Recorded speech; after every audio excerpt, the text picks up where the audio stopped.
नमस्ते। आशा करती हूँ आप सब कुशल मंगल होंगे। 19 नवंबर 2021 उस दिन कार्तिक पूर्णिमा हमारे पूरे देश में धूमधाम से मनाई जाएगी। परंतु उसके साथ साथ हमें यह भी एक बात याद रखना है कि उस दिन आंशिक रूप से, जिसे कि हम खंडग्रास चंद्र ग्रहण कहते हैं, उसका भी प्रभाव पड़ रहा है। अब मैं आप लोगों को चंद्र ग्रहण शुरू होने का जो समय है वह बता रही हूँ। यह लगभग 11:30 से आरंभ हो जाएगा दिन के, और इसका मध्य भाग लगभग 2:33 पर पड़ रहा है तथा जो मोक्ष का हिस्सा है वह 4:17 और समाप्ति 5:33। तो अपने जो एरिया है उसके पंचांग को देखकर भी जानकारी ली जा सकती है। अब मुख्य बात यह होता है कि इस दिन तो मंदिर वगैरह सब बंद कर दिए जाते हैं। उस दिन पूजा पाठ नहीं होता है, परंतु जाप अवश्य करें। यही तो है सिद्धि लाभ करने का विशेष समय। इस थोड़े से समय के अंदर ही यदि कोई चाह रहा है कि एक विशेष मंत्र या एक विशेष नाम जप से वह कुछ सिद्धियां हासिल कर ले, तो इससे अच्छा सुनहरा मौका और क्या हो सकता है। ग्रहण तो वर्ष में बहुत कम ही आते हैं और यह समय ऐसा होता है जिससे तुरंत एवं त्वरित साधनाएं सिद्धि लाभ कर लेती हैं। तो साधारणतः जो साधक घर परिवार में रहते हैं वे चाहते हैं कि उनका कोई भी मंत्र सिद्ध हो जाए, उनका कोई भी नाम जप पूर्ण हो जाए, जिससे कि वे आगे उसका कुछ विशेष लाभ ले सके। जैसे अक्सर 11 माला, 21 माला, 51 माला यह बोला जाता है जप करने के लिए। वैसे जो मंत्र है उसकी जो एक क्षमता होती है उसको देखते हुए ही तय किया जाता है कि कितने माला हम इस ग्रहण काल में जप करें।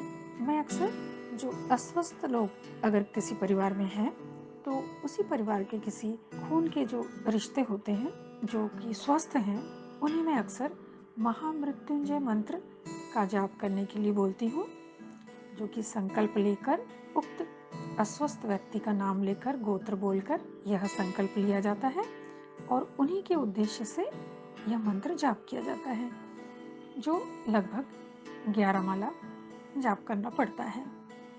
इसके अतिरिक्त कोई यदि लक्ष्मी जी का कोई मंत्र सिद्ध करना चाहे तो वह भी 11 से 21 माला जाप कर सकता है। यह आपकी अपनी इच्छा के ऊपर निर्भर करता है, अपनी श्रद्धा के ऊपर निर्भर करता है कि आप कितनी देर तक बैठ सकते हैं। परंतु यह सत्य है, मेरा बहुत ही गहरा अनुभव है कि इन ग्रहण काल में यदि किसी मंत्र को सिद्ध करना है तो उसका लाभ उठाना ही चाहिए और इसका त्वरित फल मिलता भी है।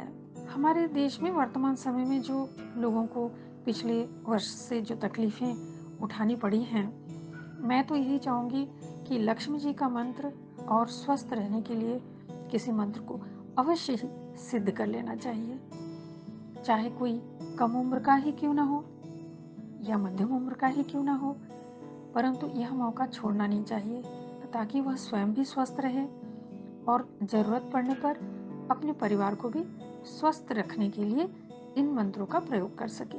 और साथ ही लक्ष्मी जी किसे नहीं चाहिए, यह तो हमारी पहली जरूरत है। अतः लक्ष्मी जी के मंत्र को भी सिद्ध कर लेना चाहिए। और चूंकि यह कार्तिक के महीने में यह ग्रहण पड़ रहा है, तो कार्तिक महीना तो यूं ही लक्ष्मी नारायण जी का विशेष महीना है, तो इसलिए इसका जरूर आप सब लाभ लीजिए। लक्ष्मी मंत्र अक्सर मिल ही जाते हैं, आप भी जानते होंगे। छोटा सा सरल सा कोई भी मंत्र ले लीजिए और महामृत्युंजय मंत्र भी आप सब जानते ही हैं, उसका भी अवश्य प्रयोग कीजिए। क्योंकि यह इस वर्ष का अंतिम चंद्र ग्रहण है, तो इसका अवश्य ही आप लाभ उठाइए। आप जहाँ भी हो, जिस अवस्था में भी हो, आप बैठिए। आपके पास माला हो तो बहुत अच्छी बात है, और माला नहीं है तो उंगलियों के पोरों से ही गिनकर आप अपनी इस जप को पूर्ण कर लीजिए। सामने में यदि संभव हो तो तेल या या घी का दीपक जला सकते हैं। यदि वह भी नहीं है तो कोई बात नहीं, एक अगरबत्ती जलाकर बैठ जाइए। देखिएगा, आप अगर इस साधना पथ पर हैं तो आपको अवश्य ही इसका प्रतिफल सुफल मिलकर ही रहेगा। आप अवश्य ही जप करके मंत्र को सिद्ध कर सकते हैं। आशा करती हूँ आज का ये विषय आप लोगों को अच्छा लगा होगा। तो फिर मिलते हैं किसी नए विषय के साथ। तब तक के लिए बहुत बहुत धन्यवाद।